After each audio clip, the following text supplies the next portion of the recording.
And భయ completely power star Pawan Kalyan గారి movie ఏదైతే ఓజీ ఉందో అది ఆన్ స్క్రీన్స్ మీద పడడానికి ఇంకో కొన్ని రోజులే ఉంది. బట్ ఈ పర్టికులర్ టైంలో నెక్స్ట్ డిసెంబర్లో రాబోతున్నట్టు మూవీ మీద ఎక్స్పెక్టేషన్ కూడా పీక్ లెవెల్లో పెంచేటట్టయితే ఈ రూమర్ అవడం జరుగుతుంది. అదే భయ నా అఖండ 2 బాలయ్య బోయపాటి కాంబినేషన్లో వస్తున్నట్టు అఖండ తాండవ మూవీలో పర్టికులర్లీ ఒక కంప్లీట్ అంటే సెటప్ వేసి అండ్ దానిలో మన బాలయ్య బాబు గారిని ఒక రోరింగ్ యాక్షన్ సీక్వెన్సెస్లో మనకి చూపిపోతున్నారంట. సో ఈ సీన్ ఎట్లా ఉండబోతుందంటే జనతా గ్యారేజ్లో కంప్లీట్లీ ఒక ఆఫీస్ సీన్ ఉంటుంది కదా, సో ఆ లెవెల్లో అండ్ అలాగే భరత్ అని నేను కంప్లీట్లీ ఆ యొక్క థియేటర్ సీన్ ఉంటుంది కదా, సో ఆ లెవెల్లో అయితే మనకి ఎస్టాబ్లిష్ చేయబోతుందంట.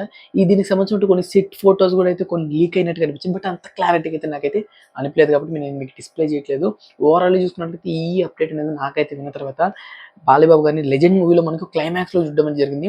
కొంతమందితో మాట్లాడితే సెట్ చేసుకొని, బట్ దాన్ని మించి ఇక్కడ అసెంబ్లీ అంటున్నారు కాబట్టి వేరే లెవెల్లో ఉంటుంది. సో మీ ఊహ వదిలేస్తాను, కామెంట్ సెక్షన్లో కామెంట్ చేయండి మీరు ఏమనుకుంటారు. ఇలాంటి మోర్ ఇంట్రెస్టింగ్ అప్డేట్స్ కోసం మన ఛానల్ సబ్స్క్రైబ్ చేసుకొని షార్ట్ లైక్ చేసుకొని కామెంట్ సెక్షన్లో మర్చిపోకుండా మీరు ఏమనుకుంటారు కామెంట్ చేసి వచ్చా.